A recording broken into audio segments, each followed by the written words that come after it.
do. Hey, Chef Dan Catanio here at Oregon Bounty Cooking Show. We're going to get cooking with the Oregon Bounty Cooking Band. So hold on, man. We're going to do some cooking today. Get out to my kitchen and rattle my pots and pans. Come into my kitchen and rattle my pots and pans. I'll teach you some cooking in my frying pan. Shake, rattle, and roll. Shake, rattle, and roll.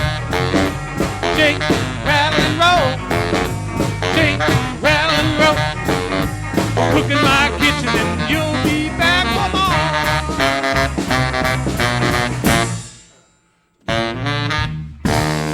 Let's get cooking. Hey, Chef Dan here, 50. This is our 50th show. Can you imagine that? How awesome is that? Well, anyway, I'm the chef for the Mill Casino. My name is Chef Dan Catanio. And today I'm going to talk to you a little bit about Pacific Northwest foods, okay, and what that represents.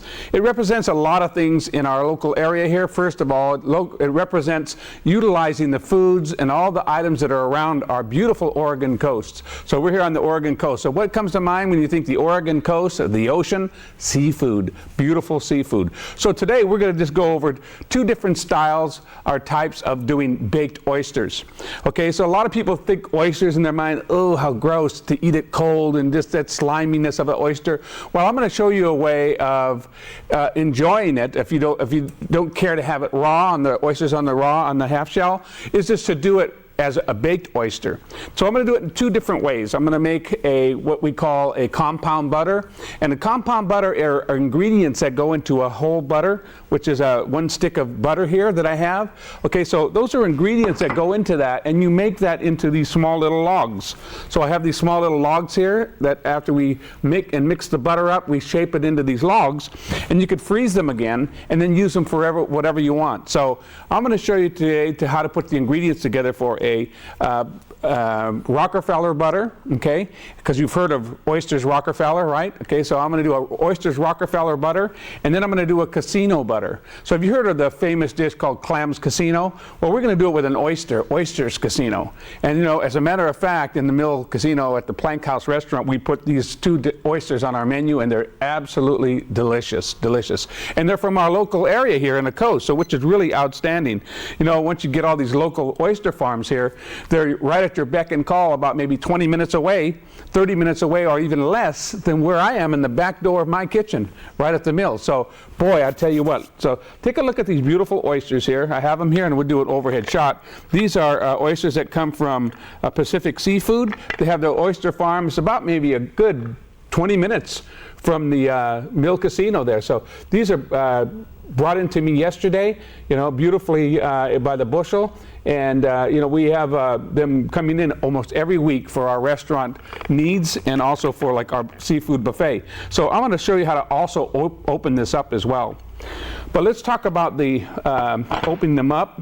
So what I would suggest is just to get yourself a pair of gloves, because sometimes when you work with seafood, or especially shellfish, you know, you get the juices that go inside of your fingernails and your area of your fingernail tips and stuff, and it becomes irritated. So what you want to try to do is just put, you know, some plastic gloves on, hand gloves, and then when you work with the seafood, then you don't have to worry about that, because some people get a reaction to that. So I always put some hand gloves on when I do the seafood and opening them up of clams or oysters.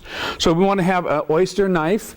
Okay, an oyster knife and a clam knife, there's two different things with that. With an oyster knife, it has a real sharp tip on it, and usually the clam knives have a real sharp edge, and it's usually rounded for a clam knife. So this is an oyster knife that has a tip on it, and we're just going to pry open the oysters with that. So we're going to go over an overhead shot with that, and then you just take the oyster, and if you could see that there, okay, there you go, awesome.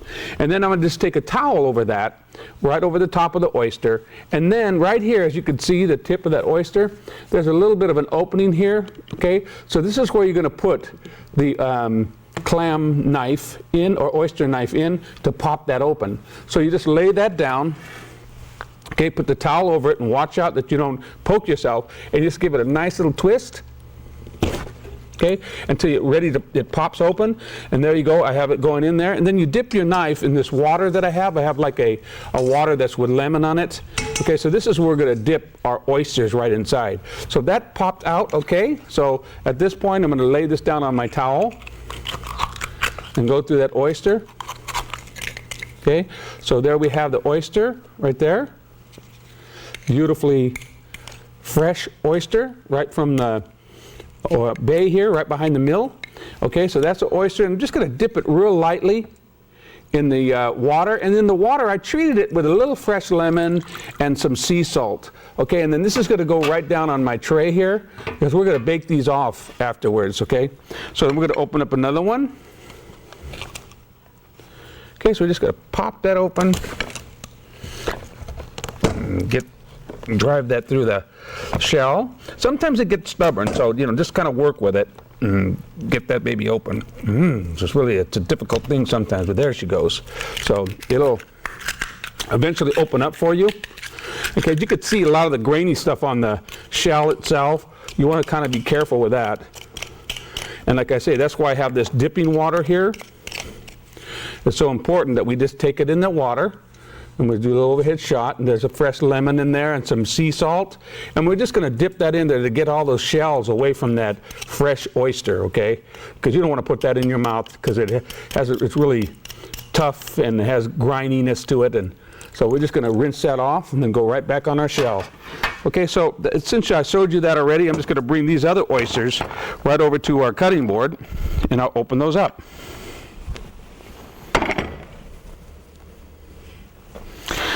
So sometimes it's a challenge to get these oysters open. So just be patient with it and work them out, and make sure that you get a proper knife, oyster knife, okay? And then you want to be able to open that up with the shell. Like I say, sometimes it's really a difficult thing, and you have to just work with it and get the oysters that are going to cooperate with you. Okay, so you're just going to pop that open. And it comes. Feels like it's ready to pop for you. Sometimes if your oyster knife is not sharp enough too, okay, there she goes. It's going to come through. Okay, so we just want to make sure that we pop those good. Okay, and then dip it in the water. Okay, right onto your pan that you're going to bake that up in the oven with. Okay, so let's do another here.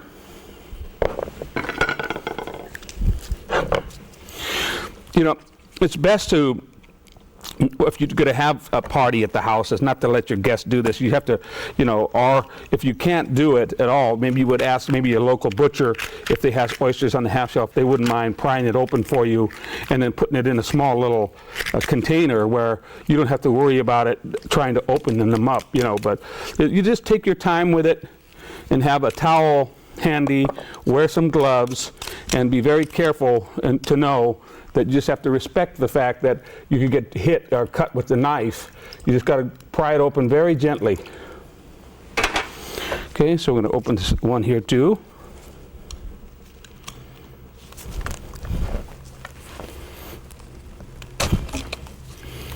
Okay, so we're just going to pop that open. You'll feel it too when it pops.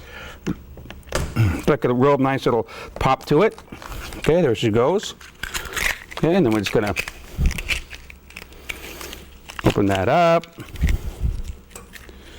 Sometimes there could be a little stubborn oyster, but you just have to work with it. Okay, here she goes.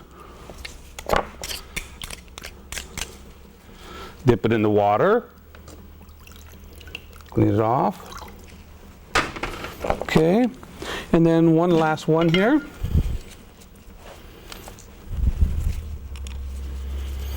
Okay.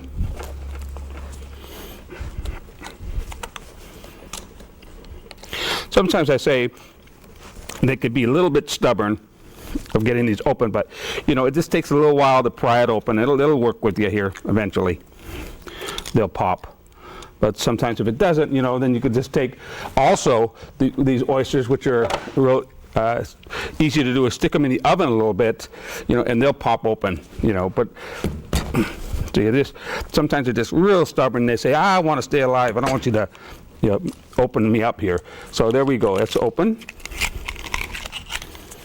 Okay, so you notice I have the gloves on here, and it's kind of a protection, like I say, of the juice that's coming all over. Doesn't get all over my hands, because sometimes people get a reaction to opening up clams and oysters. So you got to be kind of careful with that. Okay, we're going to scrape that off that shell. Okay, dip it in my water that's treated with lemon and sea salt. Okay, and there we go. We have 6 beautiful oysters. We'll kind of give an overhead shot on that. 6 beautiful oysters that we have there that we just shucked that are fresh. We'll raise it up there a little bit so you can see how beautiful those oysters are. Yum, yum. So if you like to eat them cold like that, that's awesome. But there's some people that would turn away from it because they think, oh, how could they stand it? Put something like that in your mouth. Well, you know what? That's why they created ovens. And they created other means of taking ways of, let me just kind of take my sanitation water here and wash my board down, because we're going to get into doing the butters. Okay, so the first butter we're going to do and talk about is going to be the Oysters Rockefeller.